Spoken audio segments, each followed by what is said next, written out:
Yes, is it visible? So if you have any questions, please stop me in between, unmute yourself and ask the doubts. Okay, right.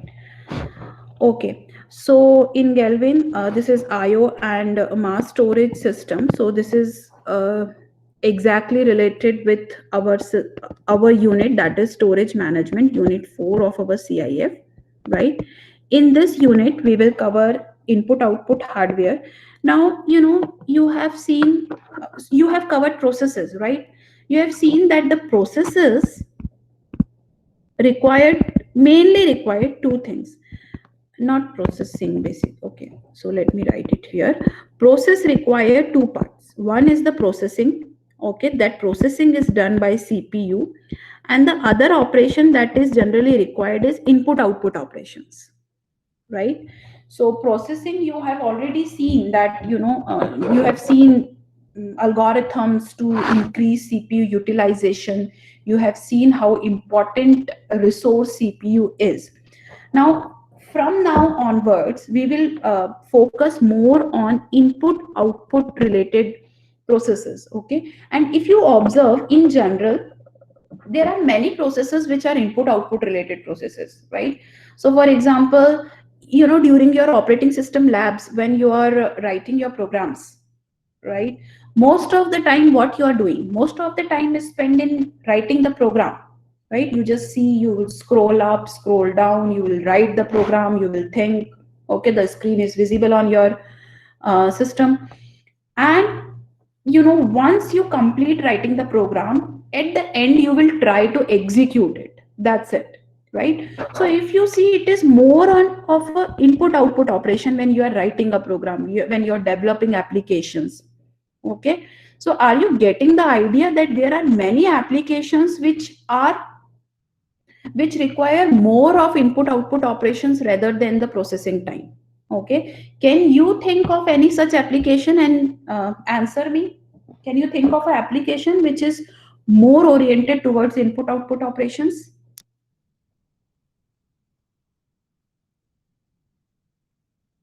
Yes, anyone?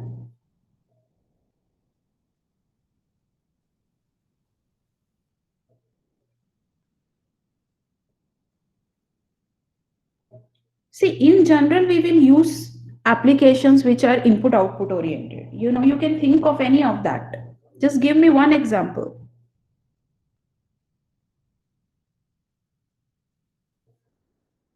Word processor. Yes, word processor, very true. So when you open a word processor, maybe for reading or maybe for writing, but once you open it, you just read the entire document and it will take time, right? Even if you open a PDF for reading a paper, a research paper or anything, most of the time is spent in the reading operations, right? Or scrolling operation. You hardly need any sort of a CPU in that, right? So there are many applications which are input output oriented. Okay, and therefore this is a very important area to have a look into it and to improve the performance of the applications which is having input output operations in it.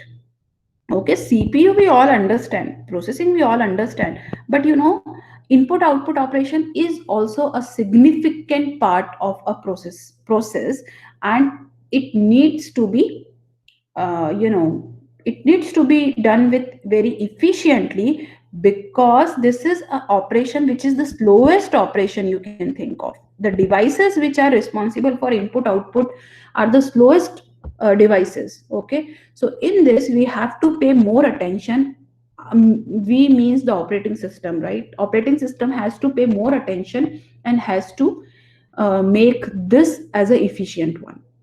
Okay, so in today's class we will have a look at input output hardware. There are wide variety of output hardware. We will look at the hardware, actual hardware. Then we will move our focus on the hard disk. Okay, which is a very important secondary storage device. And we have to somehow utilize the hard disk also very efficiently, or we can say the access of the hard disk should be very efficiently done in order to increase the performance. Okay, then we will have a look at disk scheduling algorithms which are available. Okay, then disk management, then we have some swap space management. We will see what swap space is in the later lectures. Then we will see RAID structure, disk attachments, and some sort of a things used for tertiary storage and all those things. We will also look at operating system issues while managing this storage devices. Okay, so let's start. Okay, talking about input output hardware, there are incredible wide variety of input output devices. Okay, we have our keyboard, we have mouse. You know, keyboard take character one at a time, mouse will take one tick at a time, right? Then we have our monitors, then printers. Just start naming some input output devices. We have our USB flash drives, and what else? We have touch screen, we have I don't know, scanners, we have joystick to give input. What else? There are many, right? There are many. There is a list of devices, you know, which is available for input output operations. And if you look this closely, all these devices are very much different in their characteristics. Okay, and you know, it is the job of operating system to cover all these different variety of input output devices under one generic class. Okay, so as a user, whenever we deal with any particular input output device, we don't have to worry much about the characteristics of that device. We just have to use maybe one system call or something like that, that is provided by operating system, and we can perform our input output operations on that. Okay, we have our hard disk, etc. Okay, so yes, so this is a very important role of operating system to do storage management. And in storage management, one module is very important, that is to provide a generic class to use this wide variety of different input output devices. Okay, are you getting my point? Yes, you can unmute yourself and say yes or no at least.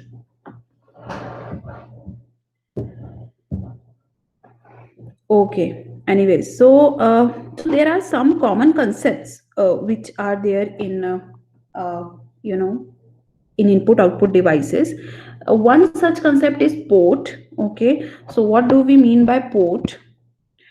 Port basically is a device which will communicate with the machine via a connection point. Okay. So we are having this machine. Okay, and there is, suppose, this USB port. We are much familiar with USB port. Okay, so this is a connection point. Through this connection point, any device, any external device, okay, which can be plugged into this port, can communicate with the machine, right? So for all these input output devices, we have different types of port, through which port means a connection point. Okay, it is a connection point which can connect the device with the machine. Okay, and allows the communication between device and machine, right? There is another notion of bus. What do we mean by bus? If one or more than one devices are connected with a common set of wires, right? So we have a common set of wires running. Okay, and there are many devices which are connected with this, right? So this is device 1, device 2, device 3. So this is actually ports. Okay, so it is a collection of many ports, you can say, or collection of a, so basically these are using same set of wires. Okay, that is an important point. So bus, it is a collection of one or more devices when use a common set of wire. This common set of wires is known as bus. Now the bus can be accessed in a daisy chain manner or shared direct access manner. Okay, so the diagram that I made is direct access, shared direct access. Okay, so it is a sharing mode because all the devices are using one set of wires, but all the devices are directly connected with the bus. Okay, there is another thing called daisy chaining. So in daisy chaining, what happened? Suppose D1 is connected with D2, is connected with D3, and D3 is connected with some port. Okay, so there is some port. So all these three devices are communicating with the same set of wires. Okay, and this is known as daisy chaining. This is known as daisy chaining. So this is also considered as bus. So whenever we are having more than one devices communicating with common set of wire, that set of wire is known as bus. And there are these two possible ways in which devices can communicate through bus, either daisy chaining method or direct access method. In direct access method, it is in this way, it looks something like this. Okay, and daisy chaining means one device is connected with other, so on and so forth, and in the end the last device is connected with the machine. Okay, so all these devices can be connected in such a manner. Then we have a controller. Okay, now what do we mean by controller? So controller, it is a collection of some devices or electron or hardware that can operate a port or a bus or a device. Okay, so controller is sort of a host adapter. Okay, it will just it is having all the NAND and all those things installed in it, and it is responsible to operate port, bus, and devices, etc. Okay, so each device is having its own controller, each bus is having its own controller, each port is having its own controller, right? Okay, there are input output instruction to control these devices. Okay, so it may be, read, write, in ready, busy, something like that. So there are different input output instruction to control these devices. Now these devices that we are talking about, this input output devices, have addresses. Okay, so once you plug in the device into the system, the device will get an address, and that address is used by directly by the input output instruction to give some instruction to that device, or it can be mapped to the memory. Okay, and the input output operations can be done. Okay, any question in this? Yes, no?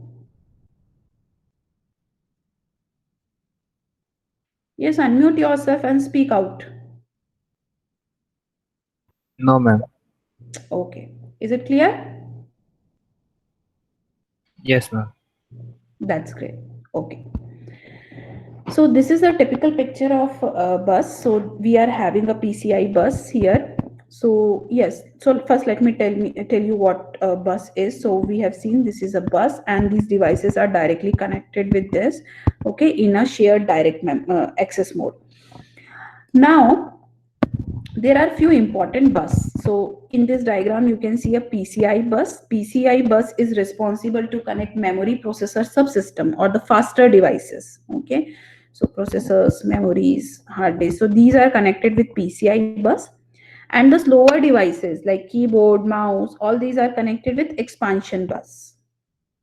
Okay, so yes, so this is a overall picture. Now you can see there are controllers also. So if we are having a disk, there is a controller which is attached with this, which is responsible to control the disk or to execute the control instructions that are provided to the disk. Okay, and each device is having its own controller in itself, right? Okay, and these are ports. So expansion bus is also connected with the ports. The port could be a serial port or a parallel port, right? Okay. So we are now dealing with input output operations, right? So what happened generally, CPU, the processor will give a input output instruction to the controller, Maybe the instruction is please transfer X byte of data to memory. Okay, please transfer this particular data to memory. This is the instruction which is given by the processor. Now, once the instruction is given, how the processor will know whether the operation or the instruction has been successfully completed or not? Okay, so there are few ways to let the processor know about this status. Okay, and one such way is called pooling. What happen in pooling? So in pooling there is the state of device which is mentioned. So we have seen already the controller, right? So CPU has asked to the controller that I want to transfer this data, okay, to the memory. Okay, the command has came. What controller will do, there are some registers which are available in controller. Okay, now based on what is the status of the instruction, a controller will update these registers. Okay, so the value of this register could be ready. Okay, there may be some code for ready, but I am just use ready for the sake of understanding. So it may be ready, it may be busy, it may be error. Now what CPU will do, how CPU will know whether the instruction is completed or not? What CPU will do, CPU will keep on checking the value of this register. Okay, it will come and check the value of the register. If the state is ready, if the status is ready, it means that the controller is ready to take IO instruction. Okay, if the controller is busy in transferring the data for some other request, the status of the register is busy. If there was some error in the previous instruction, executing the instruction, the error code will be there. Okay, some sort of error will be there. So what CPU will do, if CPU wants to say give some instruction, some input output instruction, and this is the new instruction which CPU want to give to this controller. Okay, what happens, CPU has to keep on checking whether it is available or not, whether it is available or not, something like that. Okay, or when the CPU give the instruction, how the CPU will know that now the input output operation has been done, now I have to proceed for next operation, or next I have to execute next instruction. It has to do polling, and polling means busy wait cycle. Busy means CPU will be busy. Who is busy? CPU will be busy in checking the status of the device. Okay, and it is busy and waiting. So busy waiting means CPU is just busy in checking the status. Okay, and nothing is happened, it is waiting for the input output to complete from the device. Okay, so this is one method of how a CPU will know about whether the input output operation is successfully completed or not. What is the disadvantage of this method?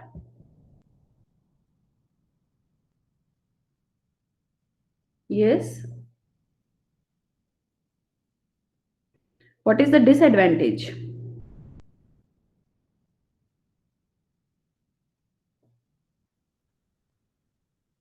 Yes, anyone? Other processes may have to wait for a long time, may lead to starvation. Maybe.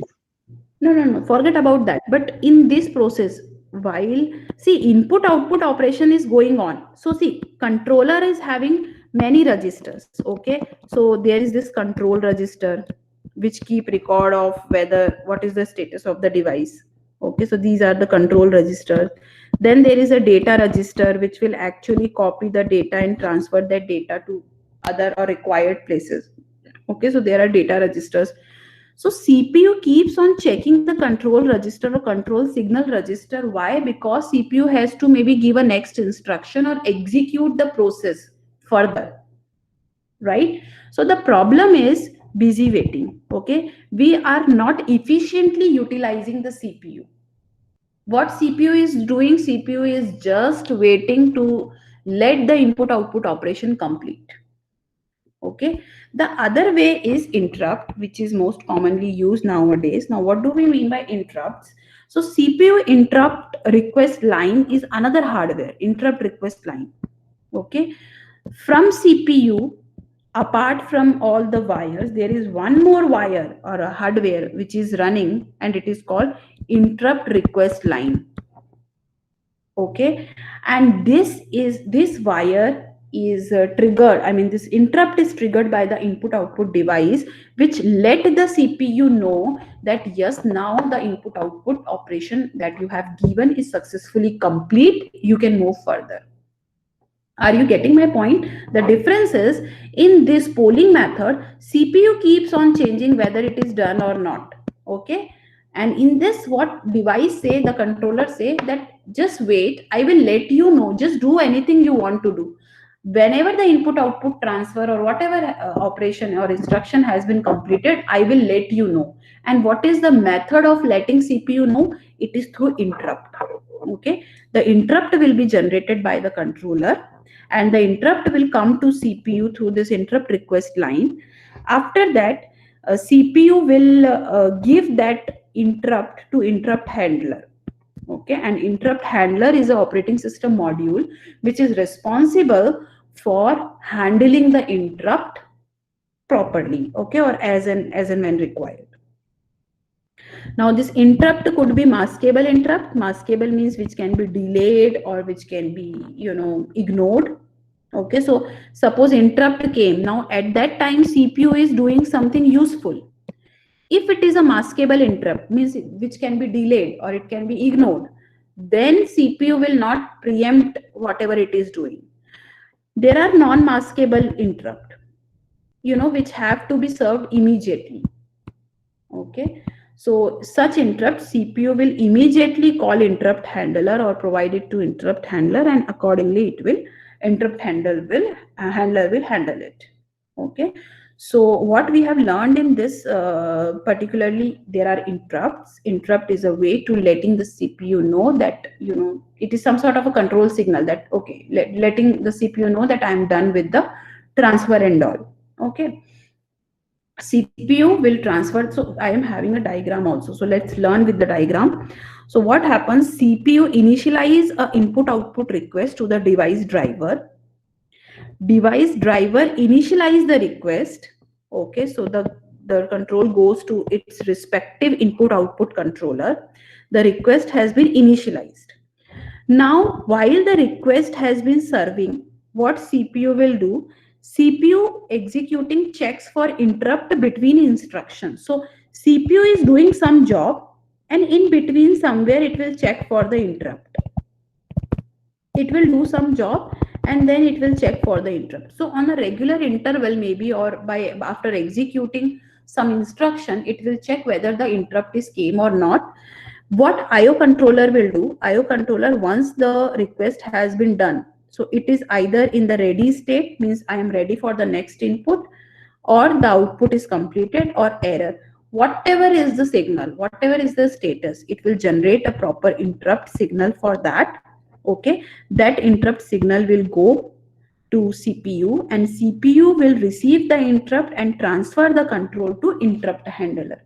Okay, and interrupt handler will then process the data and return from the interrupt, and meanwhile CPU resumes processing of the interrupted task. Okay, so this is how IO cycle, interrupt driven IO cycle will work. Any question in this? This is different from polling. Yes. Questions? Ma'am, any disadvantages? Disadvantages is like, this is a little complex as compared to, the previous one. Okay. Here, so as in when you increase the efficiency, it put more load on the operating system. In the previous case, operating system is not involved very much into that, because CPU is checking the status of some register. Okay, and accordingly it will work. But here actually you need interrupt handler, right, to process. You need some mechanism to generate the interrupt. you need another hardware, okay, which is this IRL, interrupt request line, another hardware to incorporate in the CPU. So that is the, I mean, you can call it, I mean, I don't know whether to call it as a disadvantage or not, but this actually increases the complexity. Interrupt driven system is more complex than the pooling one. Okay. Okay, ma'am. All right. Ma'am, in this interrupt-driven cycle, also the CPU is regularly executing check for interrupt. So is this having any advantage over the checking over register So for as I pooling? told you, so we have run, say, 3 instruction of some other process. Okay. So for example, P1 is right now doing input output operation. Okay. When we are doing pooling, what CPU will do? CPU will just wait for the input output operation to be complete. And please note that input output operations are the slowest operations.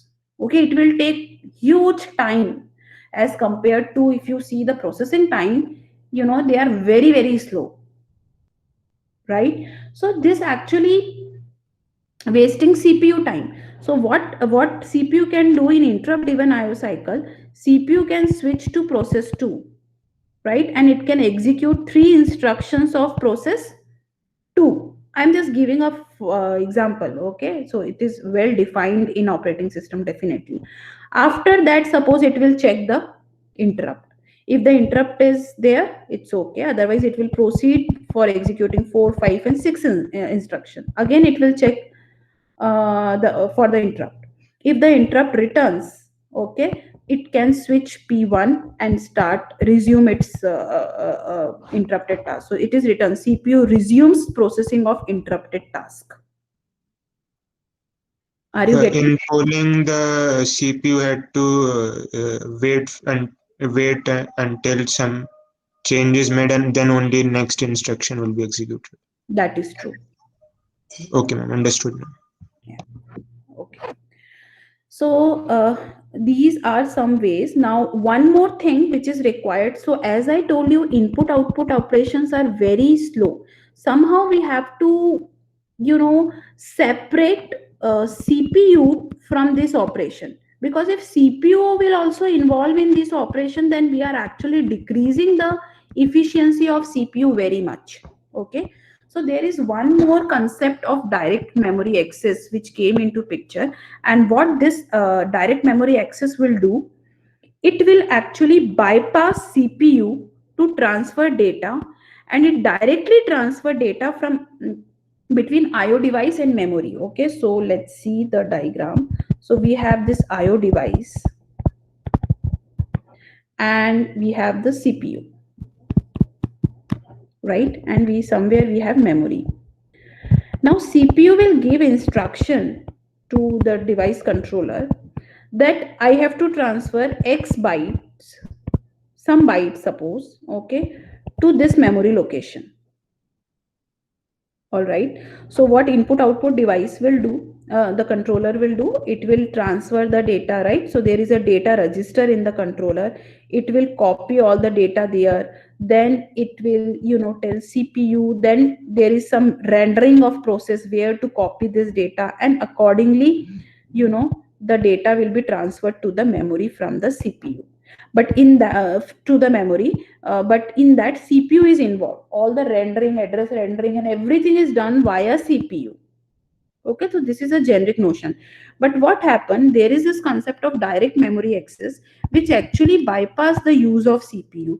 CPU will just give the instruction that this many bytes, suppose C bytes, needs to be transferred to this location. Okay, X location in the memory. So X location is in the memory. Okay, let me just, I am having actually the diagram as well. Yes, this is the diagram. It will be more clear with this. So what happened? Suppose this is the memory, okay, and there is this buffer at address X. What I want to copy C bytes of data from disk to memory. Okay. Generally, CPU is involved in this. What happened with DMA controller? there is another controller for DMA also. So what DMA will do, CPU will say the device driver to transfer disk data to the buffer at address X. Now the device driver tells disk controller to transfer C bytes from disk to buffer at address X. So CPU will not give directly now command to controller. CPU will give command to DMA controller. Right? Now DMA will give that command to disk controller. What happened with this? What is the advantage of this? So what disk will do, what disk controller will do, disk controller will initiate the DMA and then it will just transfer that data to DMA. The data is transferred to DMA. Okay. And then disk controller send each byte to DMA controller. After that, DMA will transfer those bytes directly to the memory. Okay, so all the logic is written here to do all the address rendering and all. There is no need to involve CPU into that. CPU will just do one thing. It will give the instruction that these many bytes need to be transferred to this location. That's it. Done. Okay, and it will keep on doing some other job. It is the responsibility of DMA controller now to take that data from disk, okay, and to copy that data into the memory. So DMA controller as a step 5, DMA controller transfer bytes to buffer X, increase the memory address and decrease the C until 0. Okay, so when you are copying something, as soon as the copying is done, you have to increase the memory address of buffer or X. Okay, and you have to decrease the number of bytes, that okay, these bytes are done, these bytes are done, only this many are remaining. So this will happen until C becomes 0. C is the number of bytes that needs to be transferred. When C is 0, DMA interrupt CPU to signal that transfer is complete. Okay, in the end there is one signal goes to CPU that transfer is done. You can resume this interrupted task. Are you getting my point? And this is really a huge performance improvement. You know why? Because so for large data movement, if you are taking a backup of your hard disk, if you are copying a large file, you know, if you are uploading or downloading large file, etc., when there is a large data movement involved, this is really helpful to free the CPU from transferring the data. Okay, but in this you definitely need someone else. If not CPU, then who? The who is DMA controller. Okay, yes, is it clear? Questions? Yes, no? Clear, ma'am. Okay, all right. So till now we have talked about the job of operating system to cover this hardware part. Okay, so we are more interested towards controller, management of controller and the device drivers, right? If we see from application point of view, okay, so there are many wide variety of input output devices. Okay, so it is the responsibility of operating system again to provide a common interface which can hide the detail of this wide variety of devices. Okay, so that common interface to which application can come in. So as a developer, if I am making an application, I need some interface which will give me or which will hide this characteristics or wide variety of devices. Okay, so for example, devices could be of character or a stream block. Okay, for example, keyboard. If we talk about keyboard will give one character at a time. There are some devices which will give one stream at a time.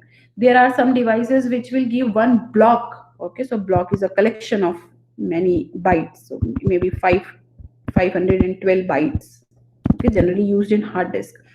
So 512 bytes are transferred at a time.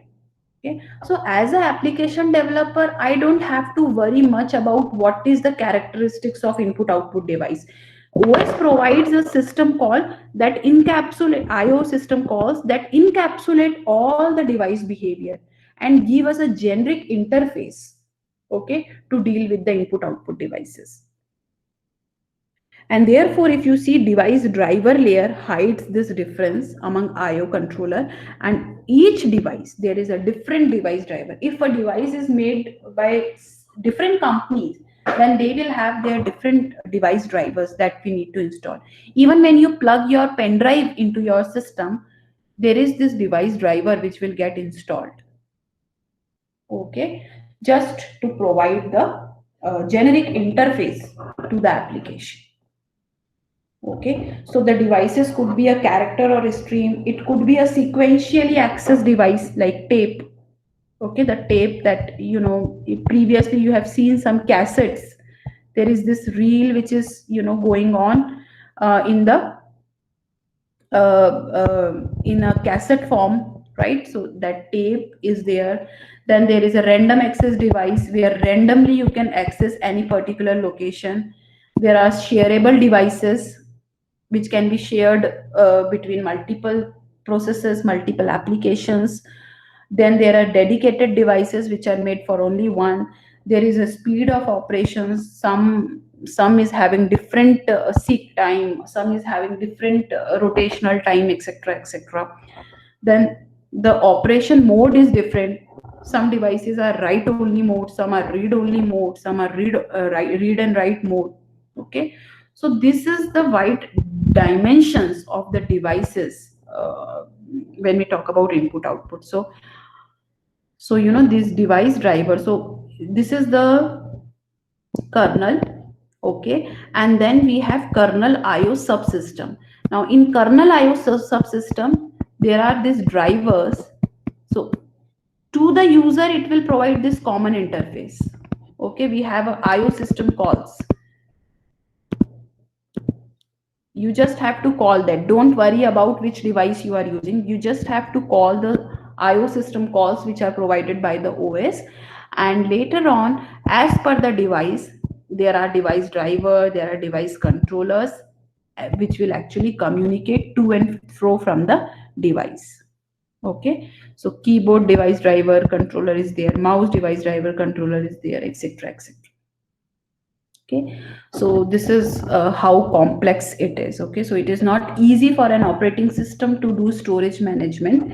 It involves, you know, a huge variety of encapsulation and modularity in that sense. Okay, so here is the example of characteristics. So data transfer mode, it could be character or block as discussed. Access method could be sequential or random. So modem is sequential and CD-ROM is random.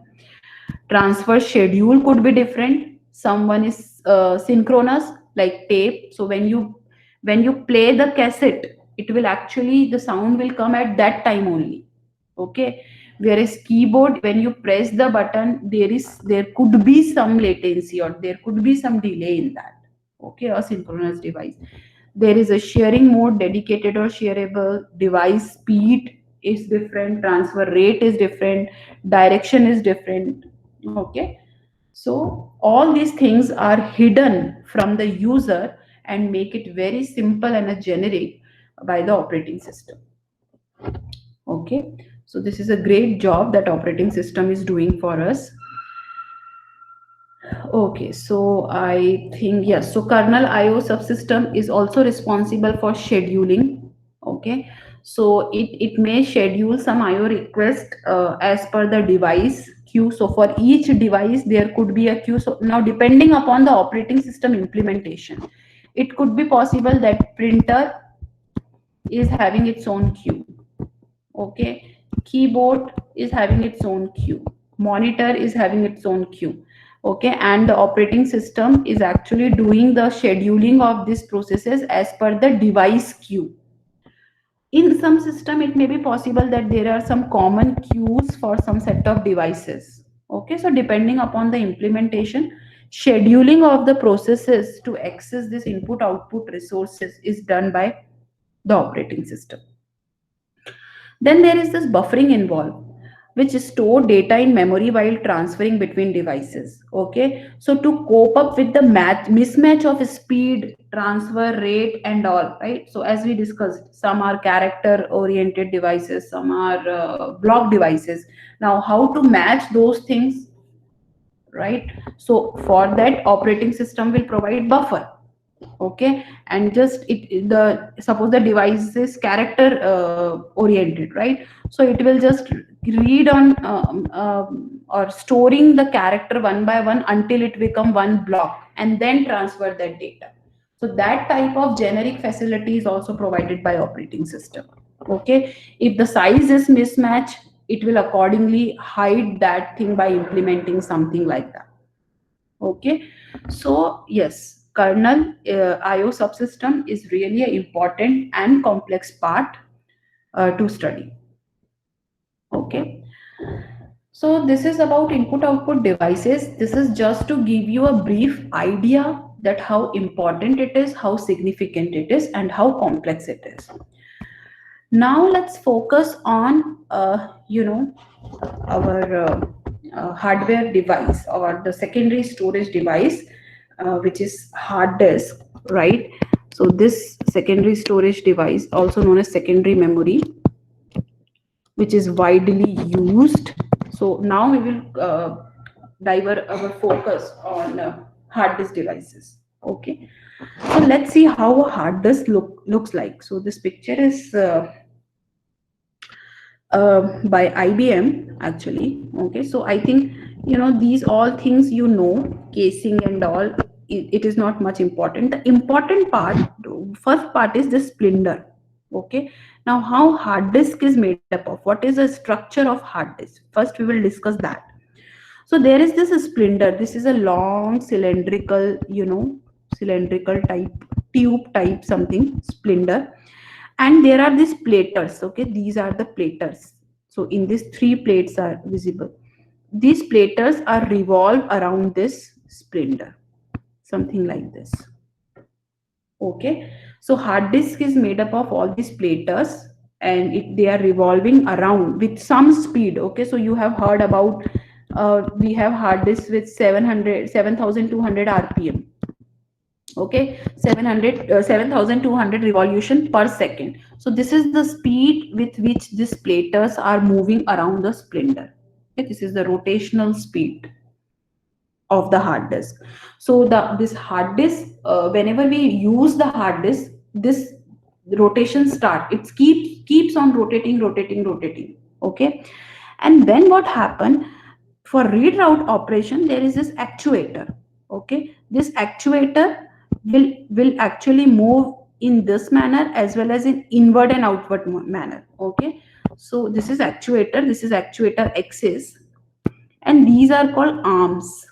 These are arms, and there is this head, okay, which will actually perform read write operation. So what happen is, so this actuator, okay, go inward and outward. In this way it will work. Okay, so if there is one more picture, see, this is the picture. So if there are three platers, then there are three arms. Okay, so these are the arms, these are the arms, these are the read write arms. Okay, sometimes there are six, because one in the upward direction and one in the out below the plater and upside of the plater. Okay, so one plater looks something like this, a disc, a plate, a CD sort of a thing. Okay, and there is this arms which is reading the data through the plater. One is upside and the one is downside. Okay, this is how read write operation will be performed. So yes, in 1986, okay, there is this hard disk by IBM. 30 MB of hard disk cost $500. Okay, 30 MB, the size is 30 MB and the cost is $500. Now I think 1 TB hard disk you will get, so if I say it is in rupees 5,000 only, you will get 1 TB hard disk. Okay, so you can see how the space is increased and how the cost is decreased. Okay, there are very few areas where this thing happens, where the cost increases drastically and the size of that product increases drastically. Okay, so this is one very good example of how advanced the technology is, even the it reduced the cost with that exponent. Okay, so what happen is hard disk is revolving, this arm is moving inward and outward. Okay, and once it comes to the required data which needs to be read, this there is this head, this is called actuator head or slider or head, which will touch the plater and the data transfer or data writing is done. Okay, this is how hard disk work. Is it clear? Yes, no? Yes? Is there the arm on each plate or only Each at plate. one plate? In each plate there is a arm. You can see this diagram. This is a closer look. Okay, this is the actuator and these are the arms. Okay? Okay, ma'am, clear now. Yeah. Okay. Ma'am, So, data is present on each plate or only one plate? sorry? Ma'am, is data present on each plate or only one plate? No, it depends how much you stored the data. Okay, the data can be Okay. stored on each plate. So depending upon how much you have stored the data, it is assigned. Okay, but data can be stored on each plate. Now let's talk about one plate. Okay, we assume that we have one plate. Why we assume that I will tell you in few minutes. Okay, but assume we have one plate. So if we see one plate, each plate is divided into tracks. Okay, so these are the tracks. Can you see this circle? This green color circle? This is one track, right? So approximately 500 to 20,000 tracks per surface. Please mind this, per surface has been made. Okay. And inside these tracks, there are sectors. These tracks are divided into sectors. And this sector is known as, so there are 32 to 800 sectors in each track. Okay, and these tracks or the sectors, these sectors are called blocks. So when I say that hard disk is a block transfer mode, the unit of data transfer is block in hard disk, it means this entire sector, one sector at a time, is transferred inward or outward. Okay, so yes, so these sectors are independently addressable. This is sector 0 of track 0. This is sector 1 of track 0. This is sector 2 of track 0, something like that.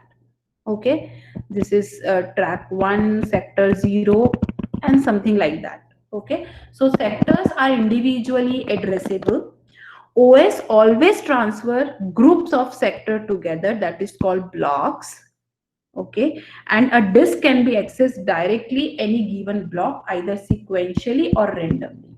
Okay, this is the type of a hard disk we are having with us right now. Okay, so this is the splendor, the cylindrical things, and plates are continuously revolving around this splendor, and the head is reading and writing. To read the data, the arm need to be on the right track and on the right sector that needs to be read, and once it is so, the reading or transferring operation will be performed. Okay, all right, so let's see some more detail about this thing. Right, now let's talk about a little more about this thing. So just a minute. Yes, we have some time.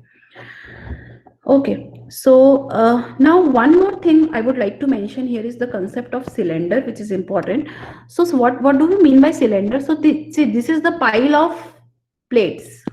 Okay, now let's talk about a particular track, say track number 5. Okay, suppose this is track number 5. Now track number 5 in all the plates will form one cylinder. Are you getting my point?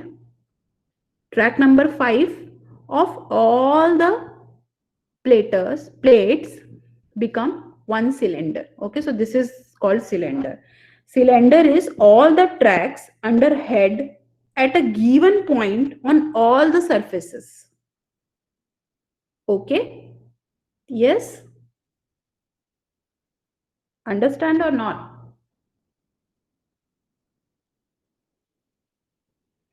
So the group of tracks that are in the same distance from center. Sorry. So the cylinder is the group of tracks at the same distance from center. Same distance concentric, you can say that. Okay, it forms a cylinder. Okay, and Okay. therefore generally when we make our hard disk, we represent it with this cylinder. Okay, now please pay attention very carefully. Just see how we can actually access the disk, because this will actually in turn give you the performance of the disk. Okay, now how the read write operation has been done. So it is a 3-stage process. If we have to perform the read write operation, what we have to do, first we have to position the actuator arm on the right track. Okay, so what CPU will give track number and sector number that we have to read.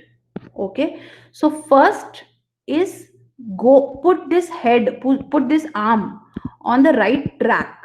This is called seek time. Okay, so arm is moving inward outward. Okay, when you find the right track which is needed, we put our arm there. So this is called seek time. Position the head or arm over the proper track or into the proper cylinder. This is called seek time. Once the track is set, now there are many sectors in this track, right? Suppose this is the track. Now which sector you have to read? This is the sector given by the CPU. This is the sector, suppose you have to read. What happened now? This disk has to rotate. Okay, and the arm should come here. So arm will not go rotate in the circular motion. Arm will be here. The head will be here. This disk has to move in a circular rotation so that this sector that we have to read will come under the head. Okay, and this is called rotational latency. Wait for the desired sector to rotate under the head. Are you getting my point? Are you following me here? Yes? Yes, ma'am. Okay, and then there is the transfer time. Once the head is on the desired track, desired sector of that track, we will start our data transfer. Okay, whether read or write, it doesn't matter, but we will start our data transfer. So when we talk about disk latency, if we have to do read write operation, we need queuing time. Queuing time means, suppose the CPU have said that this is the track number and this is the sector number, now start reading. Okay, this request will go to the operating system. Okay, this request is go to the device driver, and the device driver will put that request into the queue. Why? Because it may be possible that right now it is doing something else. Okay, so this is called queuing time. If a request has been come, there should be some queuing time. Then there is a controller time. The request is then transferred to the controller. Okay, so here disk controller will do some sort of processing, and then there is the seek time. We have to set the actuator arm on the right track. Then we have to rotate the plate so that the desired sector will be under the head, and then there is the transfer time. Okay, so the total of all these time will become disk latency. Is it clear? Yes. Ma'am, what is this exfil time? This is transfer, short form of transfer. And the controller time was the time to make the request to controller. Yes, because see, each and every, this is also a hardware, right? So each and every hardware have some latency, I mean, request will come, it will do something, right? And then, so that is the time required. So when we talk about performance of the disk, we generally ignore queuing time and controller time because this is very much machine dependent, right? Machine dependent, and so controller time is machine dependent depending upon which controller you are using. It depends on that. And queuing time is varies because it may be possible that at some point there is no queue, directly it will be served. At some time the system is very busy. Okay, and I will let you know that this time is very less as compared to the actual time which is taking time. Okay, so we will ignore these two times and we will see. Okay, so let's have a look at that. Average seek time is 5 to 10 milliseconds. Okay, seek time in setting the actuator on the right track, the average time is 5 to 10 milliseconds. And the speed, rotational speed is, as I told you, if you have a hard disk of 7200 rpm, okay, then it is approximately 8 rotations, 8 millisecond it will take for one rotation, right? If we have server, the server is of 15,000 rpm. So depending upon that, the rotational speed can be calculated, right? So generally it lies somewhere between 8 to 4 milliseconds, the rotational speed. The controller time is hardware dependent. Transfer type is typically 50 to 100 mbps. Okay, and this is the cost that we have discussed. So when we have to think about, okay, what is the performance of the disk, okay, or how our disk, how can we make our disk efficient? So let's see how we can do that. Okay, so some of the assumptions are, we will just ignore queuing time and controller time for obvious reasons. We have our average seek time. Let's take it 5 millisecond. It is somewhere between 5 to 10 milliseconds. Let's take it 5 milliseconds. Okay, and let's assume that we are having a hard disk with 7200 rpm. Okay, it means for one rotation it will take 8 millisecond for one rotation. Okay, and assume that the transfer rate of our hard disk is 4 megabytes per second. Okay, now suppose one sector is of 1 kb. Okay, so at one time one sector is transferred, right? So how we can calculate rest of the things? Suppose we have to read a sector from a random place on a disk. Okay, I mean the head is at some random place and I have to read a sector randomly. Okay, so what things need to be added? Queuing and controller is gone. Seek time, how much is the seek time? Average seek time is 5 milliseconds, so we will add 5 milliseconds. What is the average rotational speed? What is the average rotational speed? So for one rotation is completed in 8 milliseconds. Okay, so we assume that on an average, if we cover half rotation, we get our required sector on an average. Okay, so it could be taken as 4 milliseconds. You understand this part? We are randomly reading a sector. So if one rotation will take 8 milliseconds, so some random location will take 4 milliseconds. It may be covered after, rotating the disk by half. Okay, so that is 4 millisecond. And the transfer rate, if you calculate from 4 MB, 4 megabytes, you will get the transfer time as 0.25 millisecond for 1 KB. Okay, so you can do that. 1 kilobyte and the speed is 4 megabytes. So 4 is actually 4000 kilobytes, right? And this is per second. So if you convert it into millisecond, you will get 1000 millisecond. And if you convert this is 1 by 4, that is 0.25 millisecond. Okay, so this is how you can calculate the transfer.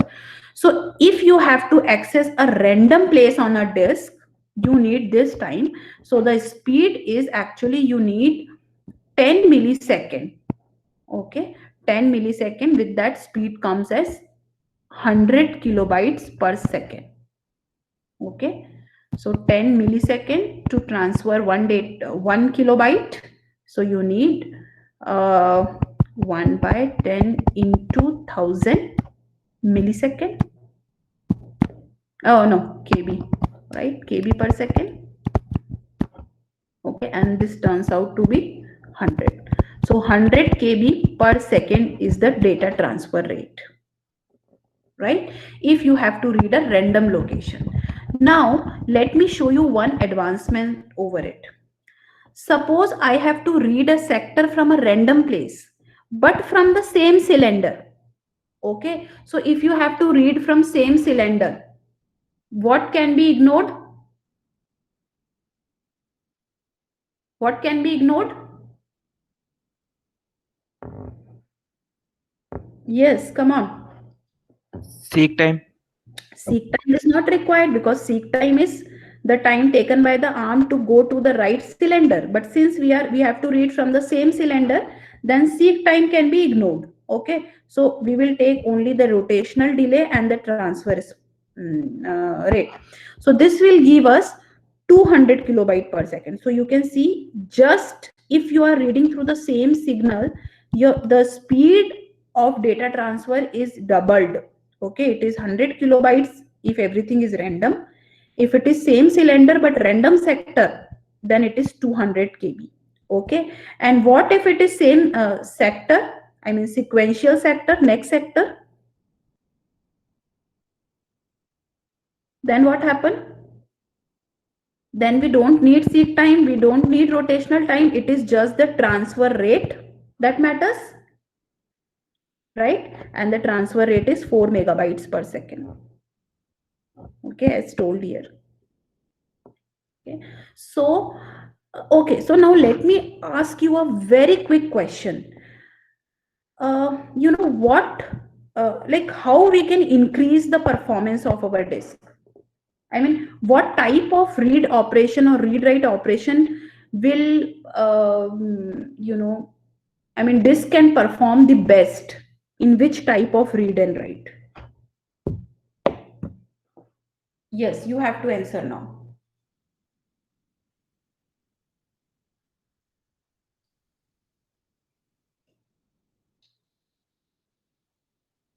If you want to attain the maximum performance of the disk, which type of data you have to read? So if we read some sort of sequential data, okay, or the data is, you know, very much near to each other, I mean consecutive sectors, if you want to read, then this is the best thing that could be possible with a hard disk. Agreed? Yes, Yes. ma'am. Yes, ma'am. Okay. So our aim, if we want to increase the efficiency of the disk, our aim is to minimize the seek time and to minimize the rotational delays. Agreed? This is what we want, right? So in order to minimize, now rotational delay depend upon the hard disk. Okay, how speedily it is rotating. Okay, so our main aim is minimizing the seek time. Okay, and you can see that if we ignore the seek time, our actually efficiency is just get doubled. Okay, so let's see what operating system will do in such cases, or how operating system will help us in increasing the performance of the disk. Okay, so the operating system is responsible for using hardware efficiently, and this is same with the disk drive itself. Okay, so this means that having a fast access time will increase the bandwidth of the disk. Okay, now we have already seen that access time is having two major components. One is seek time and one is rotational latency. So rotational latency is additional time waiting for the disk to rotate, but definitely this depends upon the hardware. So our main focus is how can we reduce the seek time? Okay, how can we reduce the movement of the head from cylinder to cylinder? Okay, and if you notice, seek time is equivalent to seek distance. Okay, so if I have to go from 0 to 100 track.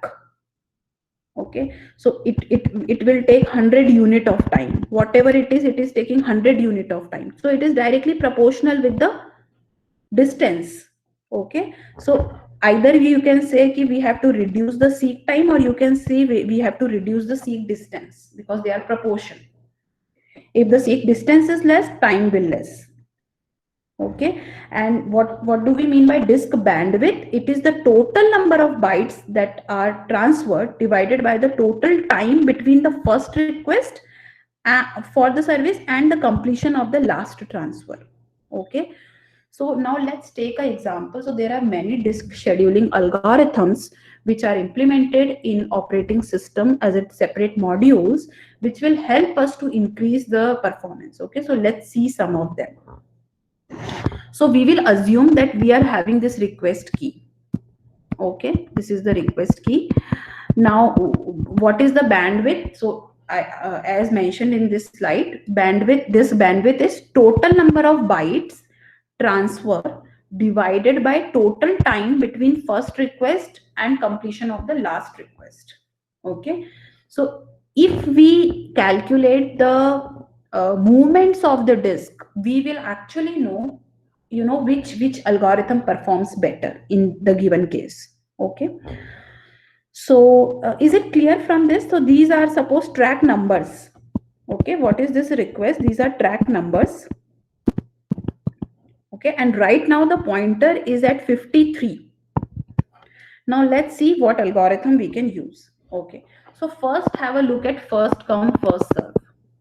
This is a very basic algorithm which will come in our mind. Okay, the request which will come first, we will serve that request first. Okay, so right now the pointer is at location 53. This is given.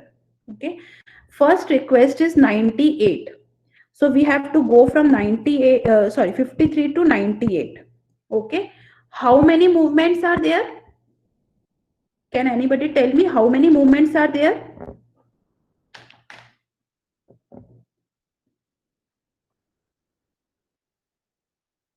Yes,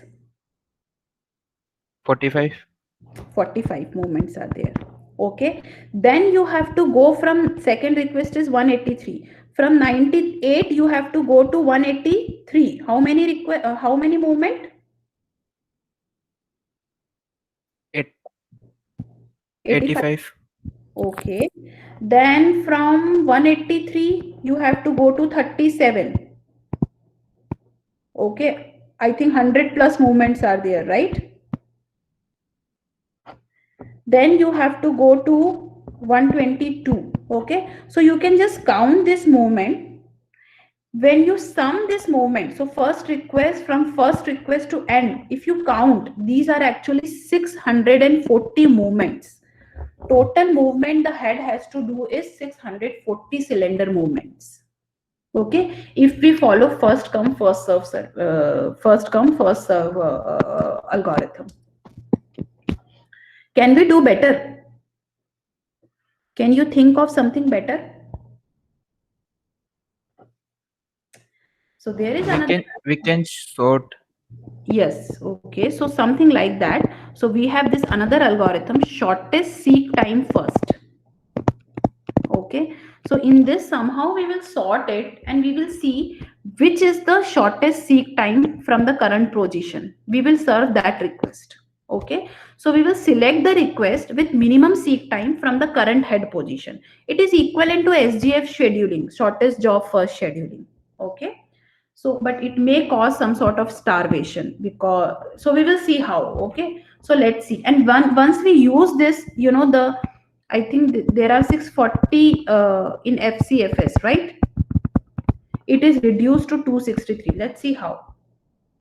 Okay, so what we will do, we will see that the pointer is right now at 53.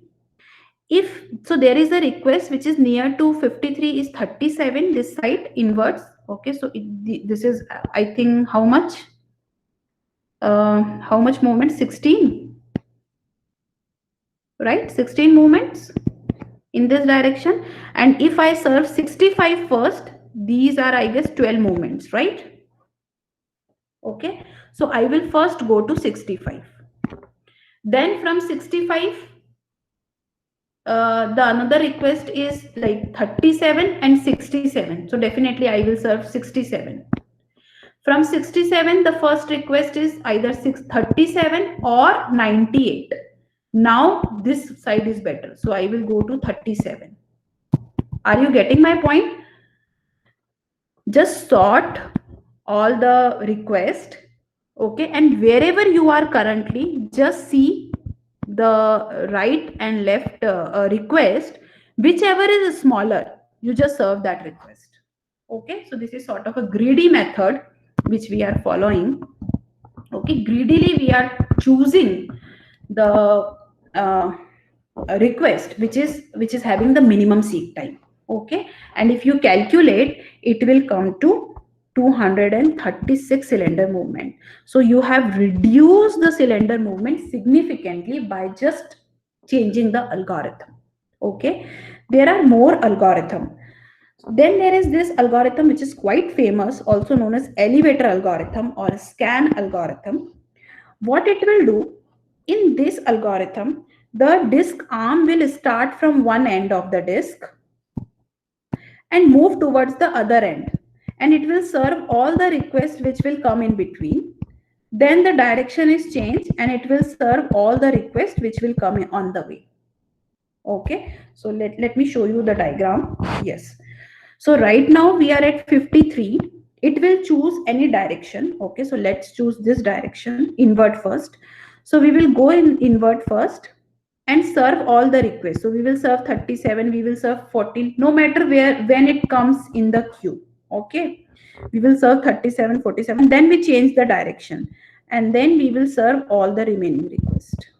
Okay, so if we follow this scan method, it will take 208 cylinder movements. Okay, so this is in case of FCFS, it is 640, I guess, then 236, and in STF, okay, and here in scan we are having 208 cylinder movements only. Okay, this is called elevator method. Why it is elevator? So for example, you might have used this elevator. Okay, we are having an elevator. If it is at the ground floor, you press the button to serve for 4th floor. Okay, after that somebody presses the button to serve for 6th floor. Then somebody will press to serve for 3rd floor, and somebody will press at 1st floor after that. Okay, when the lift start, it will first serve the request at the 1st floor, then 3rd floor, then 4th floor, then 6th floor, and so on and so forth. When you come down, it will serve request which comes in between. Okay, it doesn't matter, somebody press 2 first and then 5 first, it will serve 5 first and then come to 2. Okay, so it is kind of a elevator which is there, right? Okay, so any question? Yes, you understand this algorithm? Yes, no?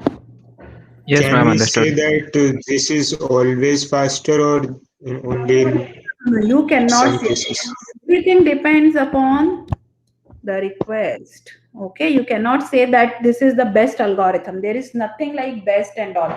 These are all the available algorithms. In some cases some will work better, in some other cases other one will work better, depending upon the type of the request we are having.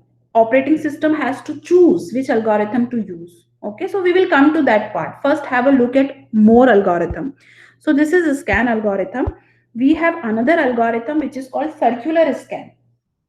Okay, in this what happened is this. So the problem with the scan is starvation. No, not with this SSTF is a starvation. Okay, if the requests are cluttered in between, okay, and there is one request very far away, then generally the head will serve these requests only.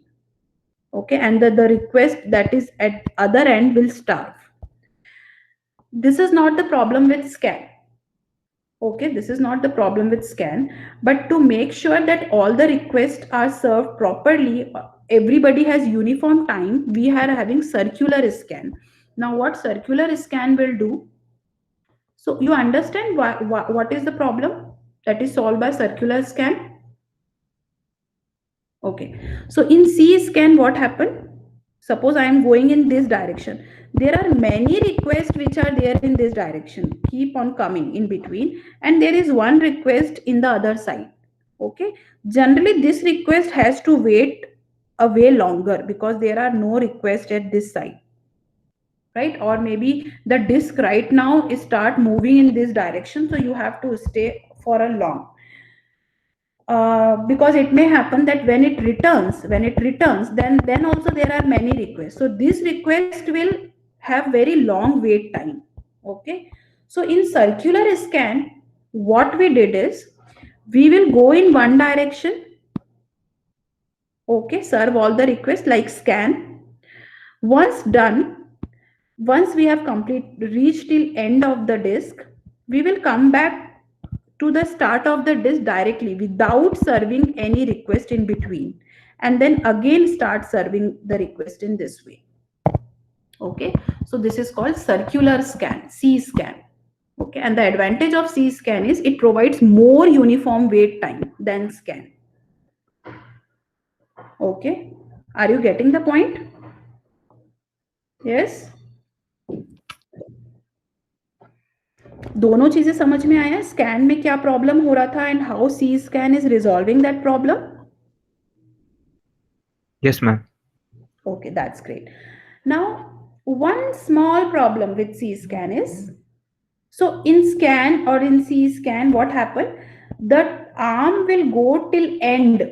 Okay, so in this disk, it will go till end, both the ends. No matter we have any request or not at the ends.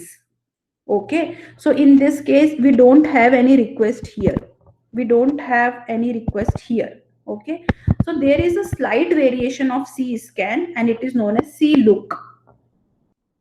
What is C look? So C look will not go till end. It will just stop to the last request in both the direction and return, or change the direction.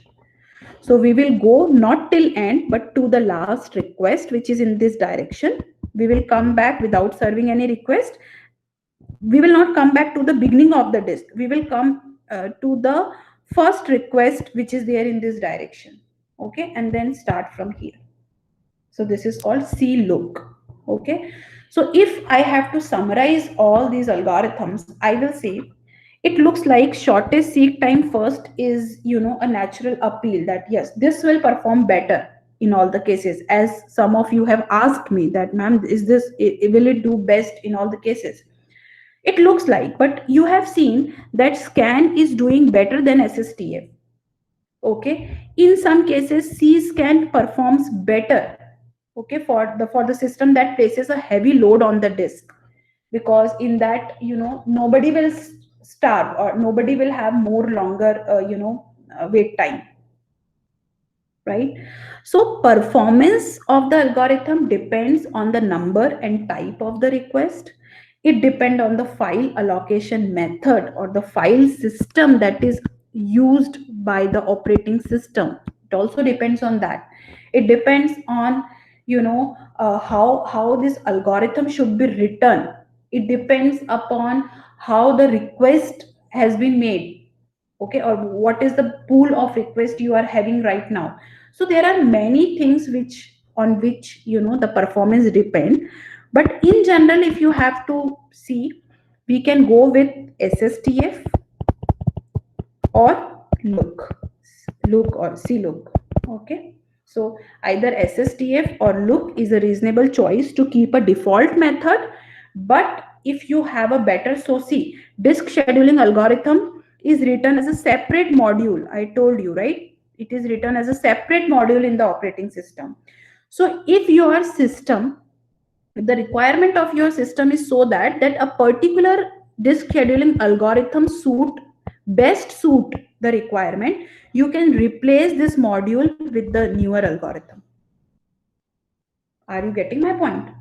It allows us to replace a different algorithm if necessary. So that modularity is also provided by operating system. Okay, so we have all the algorithm available with us. Depending upon the situation, you can replace appropriate module, but by default, in general, SSTF or look is set as a default algorithm. Okay.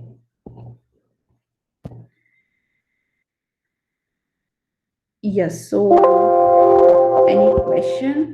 So we will stop here. In the next class, we will see disk management and the RAID structure.